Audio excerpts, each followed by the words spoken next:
Okay. Oscar, is there a sense in which one can say that these two judges are just being used as scapegoats? Because it's hard for people to believe that they are the only two judges who accepted gifts, in quotes. Thank you very much, because you just took it out of my mouth. In Anambra State that I know, we do not have anything less than about 35 judges. If we take a mean, and let's say every other state could have a minimum of, let's say, 20. I'm talking high court judges. Yeah. 20 times 36. This is the number of judges you have. I'm not talking about the federal high court. I'm not talking about the Supreme Court, the Court of Appeal. I'm not talking about those ones. I'm just saying, if you put them all together, you see how many judges we have. And my brother here started by saying that EFCC did an intelligent thing. EFCC intelligent, they did an intelligent thing by going to look through, and they looked through the BVN, and they saw a company, they traced, and also found out that she's a sole signatory, and all of that. Why is that intelligent thing not being extended all through? What we're discussing now is not picking on any judge. We're discussing general misconduct. And he's done a good job. He defined for us what misconduct is. And I remember by the time he did that, Nyota said quietly that this doesn't go for just judges. It goes for practically every civil servant, for you to have interest in some of the businesses that you're doing. And by the time you look through all of them, you come to this quotation: all have sinned and falling short of the glory. It's as simple as that. That's what you're going to notice. So the question, and your question was so apt. How come just these two and we stopped? If we want to clean, it's like you want to sweep this place, you sweep one corner, you rush to the press, and then wait for everybody to come and clap for you. I've done a wonderful job. No, hold on. The statement from the NJC recommended that the two of them be sacked. Some others are supposed to undergo some other level of investigation based on petitions that were submitted to the NJC. So does it then mean that the NJC may not be able to act if they do not get a petition of someone reporting that Oscar has erred? That's correct. So who are the people who are supposed to bring the petition? Who are the people who will bring... These things are... If anything is going to be done, it is done underhand. You know that. It's not done openly. Assuming I need to corrupt a judge, will I come to the marketplace to do it? Forgetting his own definition, for instance, of, oh, you go to the judge's daughter is getting married, you bring a gift, you do that. It's like I said, the judge is in prison. He's not even human anymore. Within the society, how much do you really pay them anyway? Oh, if we want to turn around the judiciary, this is not how we're going to go about it. In Kenya, what happened not too long ago? They suspected that a particular judge was not being too clean. What did they do? They didn't go to the media to make noise. They set him up with mark notes. So it was obvious. The case just start and end. That's Istalupito. End of story. And the judge admitted he didn't contest, he didn't make any noise. Yes, I fell for this. And he did it. They are human beings, for heaven's sake. Judges are human beings. And we're not going to forget this thing. We live within a society that practically does not tempt you to be bad. It tells you that that is the only way to go. Oh, dear. Now, why am I saying this? Why am I saying this? The average Nigerian never loses. In any case in this world, you have A versus B. If A loses, oh, B has corrupted the judge. If B loses, oh, A has corrupted the judge. Is that not what you hear every day? Yeah. So, and then we carry it and then we go, we don't even know how to lose. Just like you were talking initially before the program. Politics. Politics and the fact that these are men who don't even understand sports, not to talk about having the sportsman spirit. It's a game. You lose and you go. But no, not here. Even, it goes all the way down to our children, you know. You don't read, you fail exams, and what do you hear? That lecturer failed me. But someone to me. Yes. Okay, hold on. I'll come back to you. Thank you. This to Tony.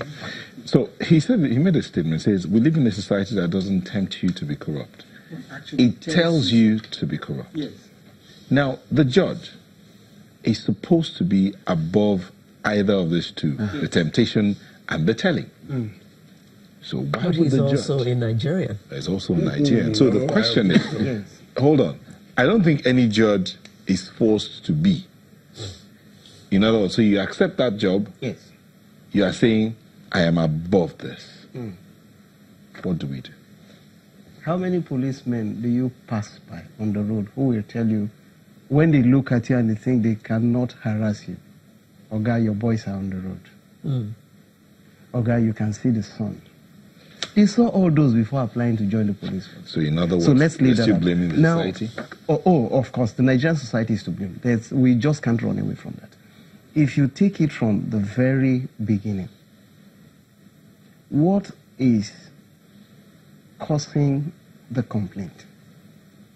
It's the entire structure that is Nigeria.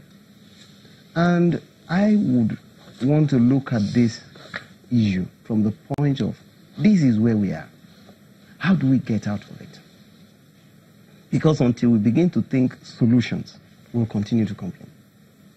If a judge or judges have been found to be culpable, to have been involved in misconduct, shouldn't we be asking ourselves, what led a judge? That is one of the most honorable positions anybody can occupy, to be a judge. You have the power of life and death in your hands.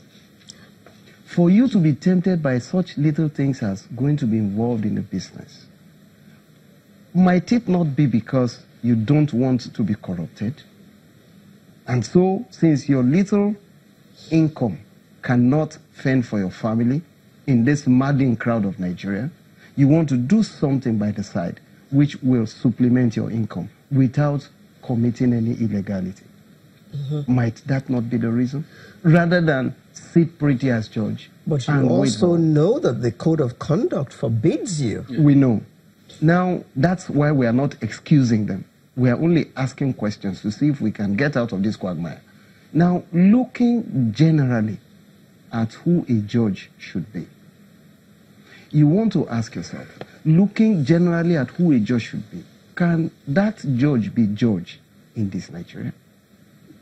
So there are a lot of things that we must consider, even as we set the high standards for the judges. I am for high standards every day. I am for high standards. But if I know the meaning of corruption, and I think I have an idea what corruption is, doing the wrong thing deliberately, or doing the right thing the wrong way. If we look at the appointment of a judge, How can you do the right thing the wrong way? oh, you can. You can win election. Winning election is the right thing, but rigging is wrong. So you can win election the wrong way. So you can do the right thing the wrong way. It's possible. Man. Now, if you look at it from that perspective, you want to ask yourself, how do we keep these judges in tow within the context of what Nigeria is? And until we begin to break these segments and see how we can deal with them individually, we may never, and I mean never, get it. Every time I get into a courtroom, I was in court yesterday, as recently as yesterday, at the Federal High Court, and I look at the courtroom itself, the people, the litigants and the lawyers and the hangers-on and so on. I just wonder how these people manage to make sense out of what they go through, the judges. You look at the judges' list, 50 matters to be heard in one day. In some matters, as many as 10 counsel, 20 litigants. Takes sometimes a whole hour in longhand to take appearances only. And is that not a recipe for corruption? Because when there is that kind of contest, the litigant is bound to wonder, if I don't cut corners, will I ever get to the end of this case? And let me be plain with you on this. A lot of litigants don't try to corrupt the judges through their lawyers. Because a litigant who is paying his lawyer 100,000 naira to do a case is not going to give him 100 million to go and give a judge. He knows. So, while you are doing your work as lawyer, a lot of them want to go behind you to see what they can do to get what they perceive to be justice. Am I applauding that? Certainly not. I'm only trying to create the scenario that normally plays out when this matters. But look at it. If the system is such that a single judge is required to hear 50 cases in a day, is that not in itself recipe for corruption, for confusion? Because everybody wants attention, and they want it now. Mr. Ibe, just hold that thought, please. We need to take a short break. We'll be right back to continue this conversation. Stay with us.